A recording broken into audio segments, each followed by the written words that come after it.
Hello, this is Tusky, and today we're going to be playing the demo of A Case of Distrust. This is by Ben Wander. It is a detective mystery game with a heavy amount of text. It's narrative driven, so I'm very excited, and without further ado, let's begin.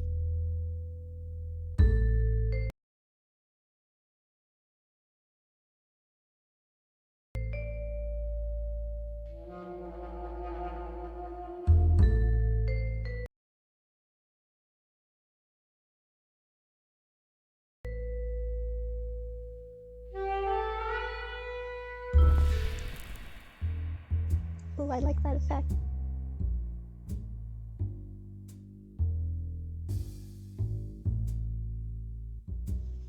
I awoke in my desk chair. Already we've got this really nice Sol Bass almost style. Across from me were his piercing amber eyes. They surprised me at first, but I should have known he'd be there.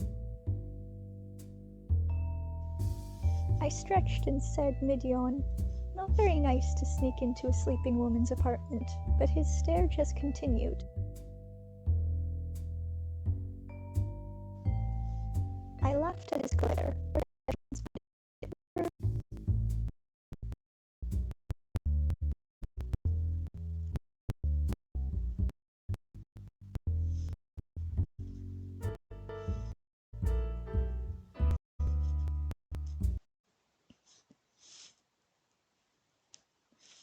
Oh, let me change the settings on something.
Ah, there we go. Thank you. I knew I didn't have what he wanted. Reaching into my coat, I took out my knife and flicked it open. I gave him the knife.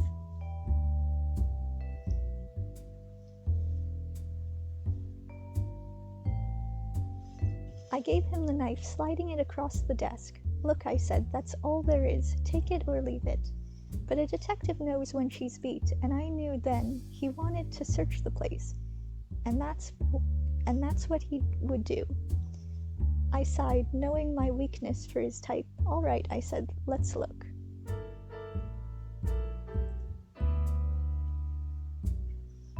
Aha!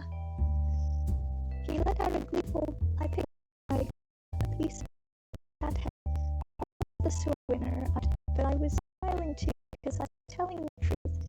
There was absolutely no other in my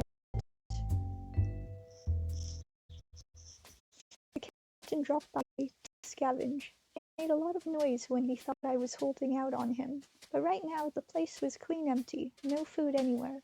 I had to prove it to him.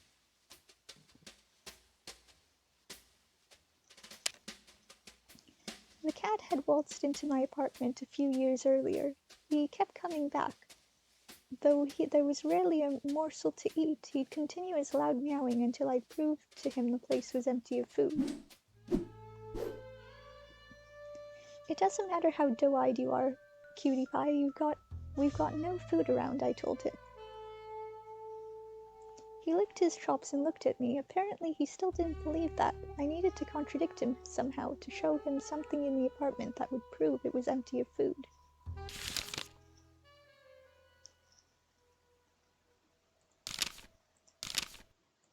Okay, so we need evidence. I went back to the apartment to search for clues that I could show to him.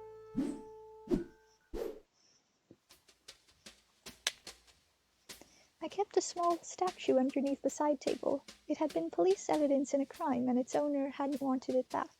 I took a shine to it, so I snagged it for myself on my way out of the apartment. It's the Maltese Falcon.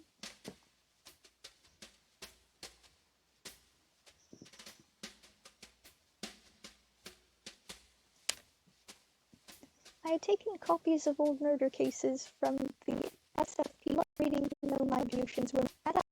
I longed for those types of job as anyone was a detective. That lamp had belonged to my Uncle Lewis. He'd been an SFPD officer, one who argued police women could be good detectives, even while the others jeered at me. I knew he'd been right, but my current workload didn't help that claim. I thought about Lewis. More often than I wanted. I was lousy at handling the emotions behind those thoughts.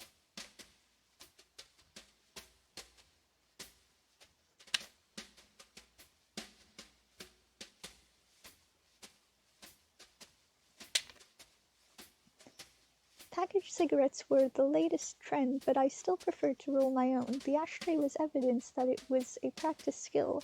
I suppose I had a lot of free time back then.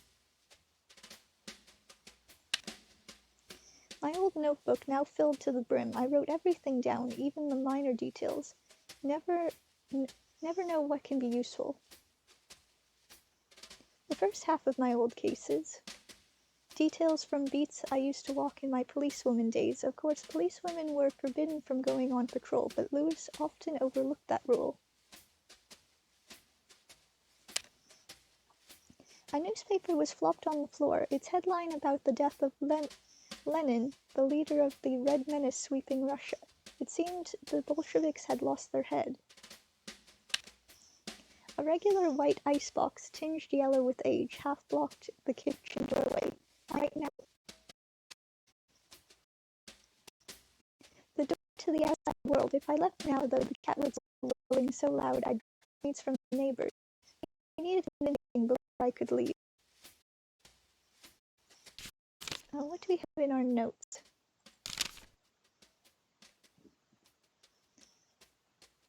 Okay, so now we have evidence.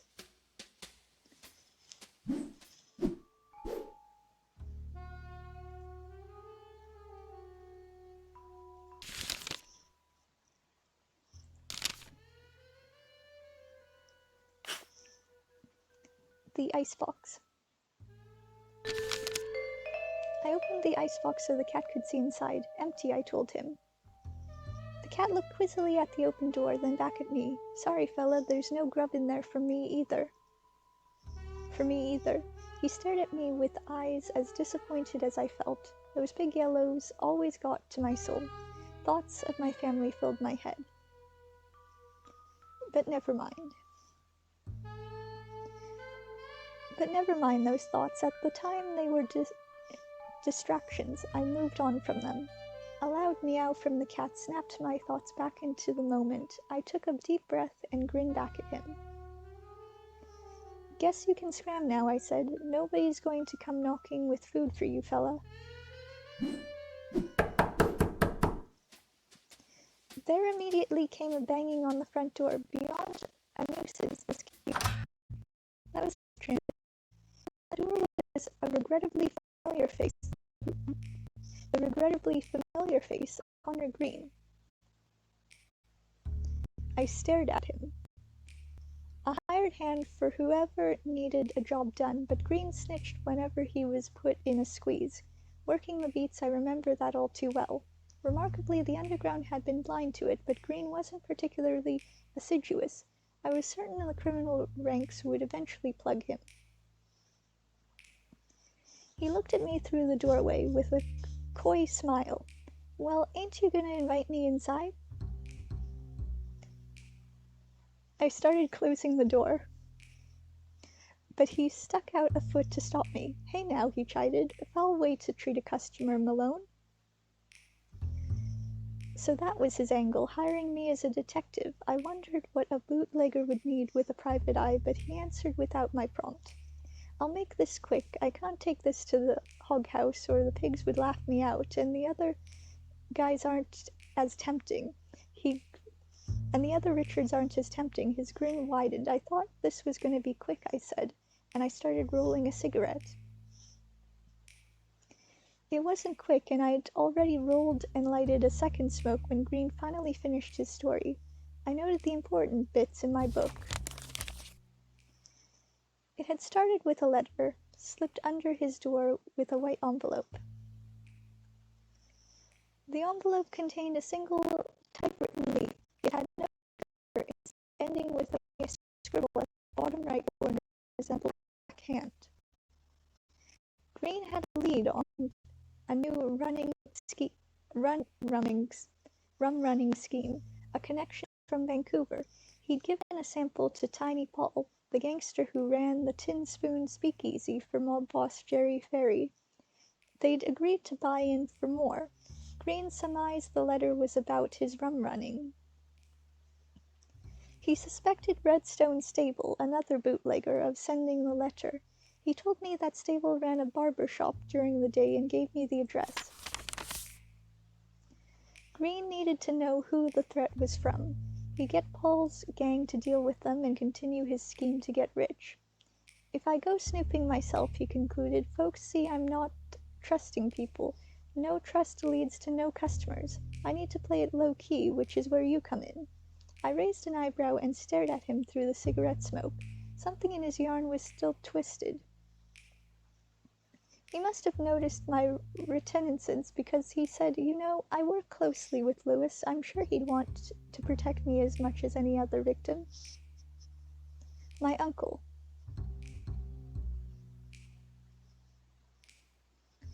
I was still searching for answers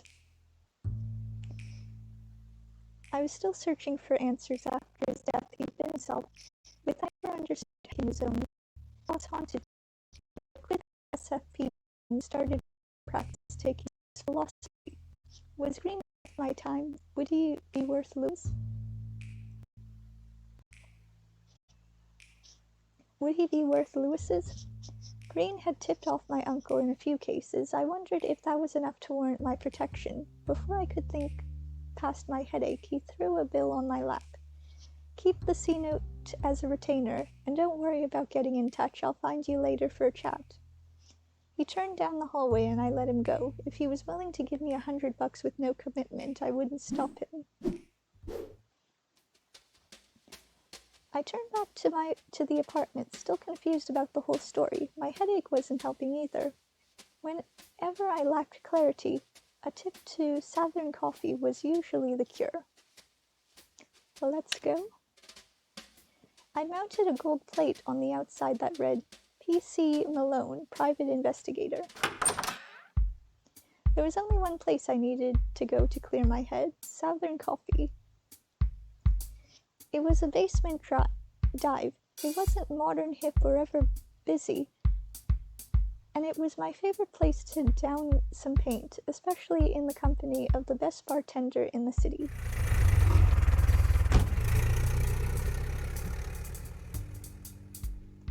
I like the squash and stretch on the cab. I gave my address and slouched in the backseat of the cab. He was young, a teenager, but not far. The redness of his face and a towel told me he was angry. Don't much like driving taxi cab, I offered. He looked quizzically at me over his shoulder before understanding what I meant.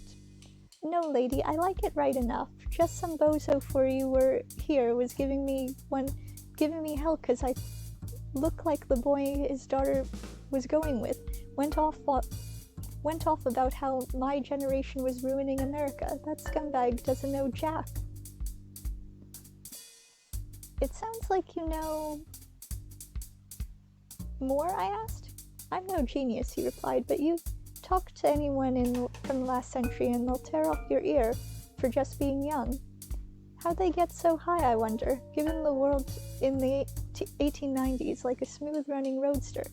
Then what did they do, bash it on every curb in sight. Their greed, their war, their politics. Now they give us a ruined clunker, and they're mad at our manners when we grab the keys.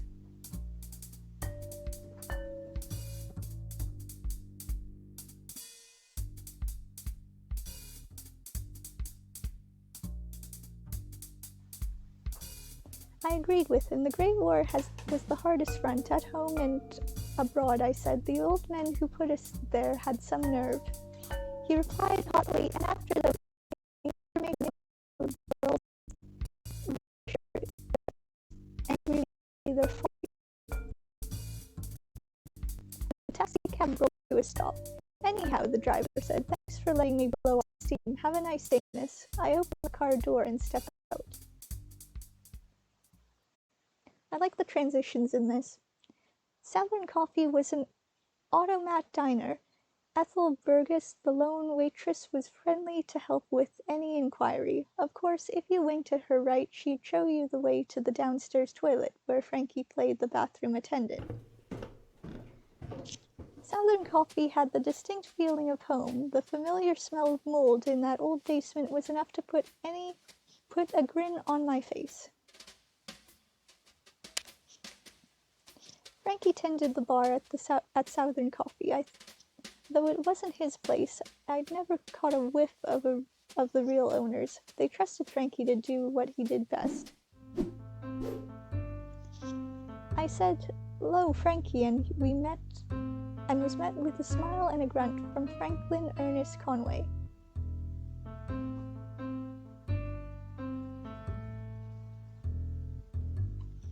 He'd been a decent pitcher for the Seals a few decades earlier. Sometimes he'd speak wistfully of those days, but his arms were much more used to slinging bottles now. I sat at the bar. "You got the spooks beat?" "Yes, admit." Exhaustion showed. "I want 100 bucks nothing, and I can't let go." I told Frankie the threatening to Connor how he assumed it was related to his bootlegging and his suspicion of Redstone Stable. The story took longer than I'd wanted, Frankie showing genuine interest by asking many questions. When I finished, he threw me the whiskey sour he'd been stirring. I took a large gulp and gave a sigh as thanks.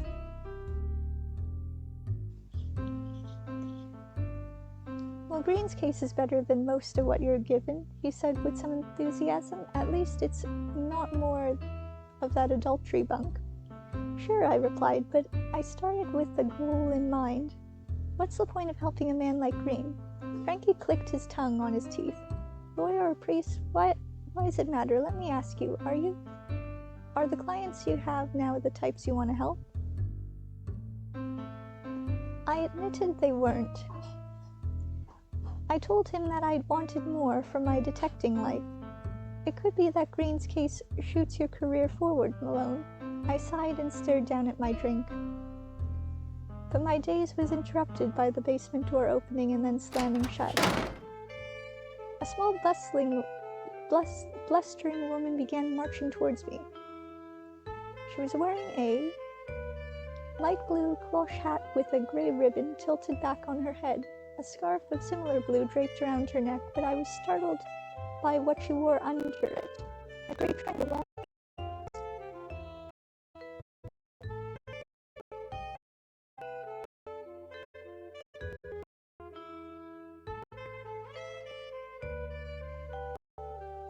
She hurled insults at me a while. All I could do was sit and take it until she ran out of gas and started breathing heavily. I set my drink on the bar and looked her in the eyes. I inserted a "hello." "I'm Phyllis Malone. How can I help you?" accompanied by a smile as genuine as I could muster. That knocked her off balance. She stumbled over her next few words, and I added, "And you are?" The flame returned to her eyes between clenched teeth, and she hissed,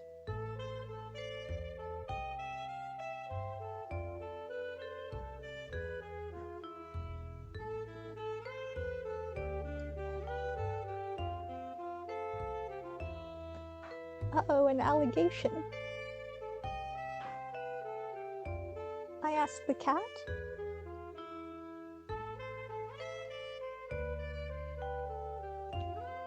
But her humor wasn't her angle, and she launched into another poetic stanza.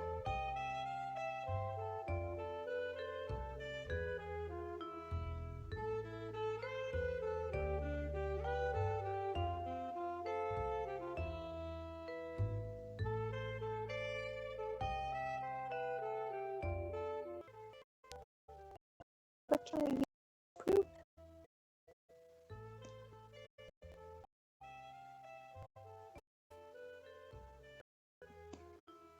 Well, we can show her the letter, which is the reason why Green came to us as a PI. It may not be good because giving her the information might have consequences, but it is the evidence we have.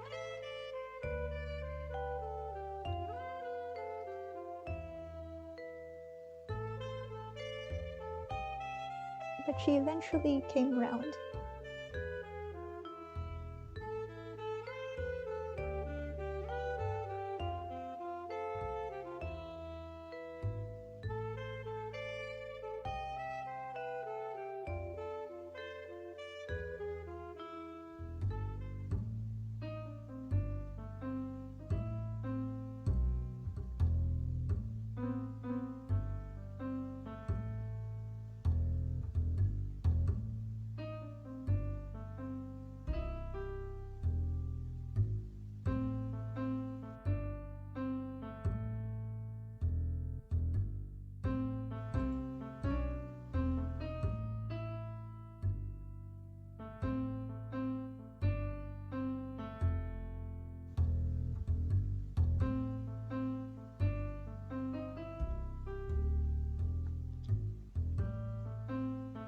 Should we contradict here?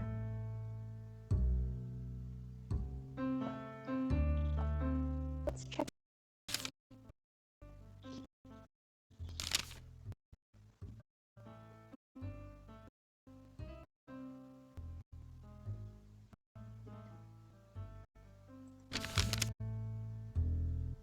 I don't think we have anything right now, so let's not contradict.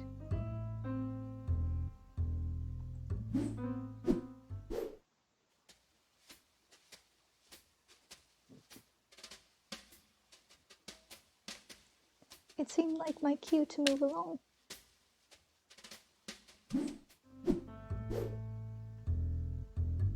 I was heading up the stairs when Frankie called after me. So what are you gonna do?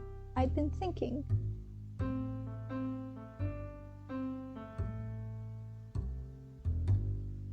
I guess I'll take Connor Green's bait, I replied.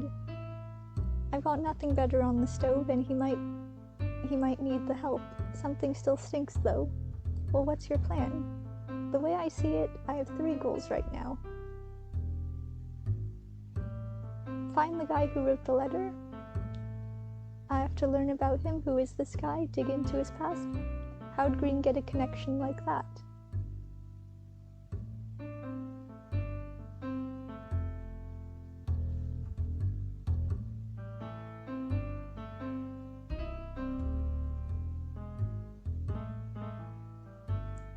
Well, if you're ever stuck, come back and see me. You can never solve anything without talking it over.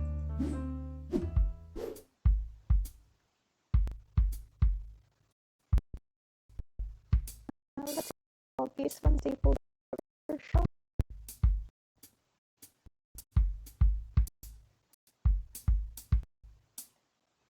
Oh wait, maybe find out more about Green from his wife, so that we have more evidence to present to Sable.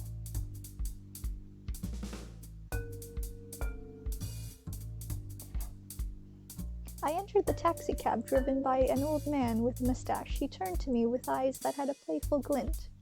Sorry, he said in a rough voice, this is the end of the demo. I can't take you any farther. I didn't know exactly what he meant by that, but something in that gaze made me understand. If you'd like to purchase the full version, that'd be swell, he continued. Once you do that, you can even keep going from where you left off, but for now, please exit to the main menu. I nodded and went on my way. Well, that's the end of the demo of A Case of Distrust by Ben Warder. Wander by Ben Wander. I really enjoyed it. I like the style of it. I like the music of it. I like how it lets you be a detective by going through the different evidence and having a notebook with notes that you can present to other characters as you talk to them. And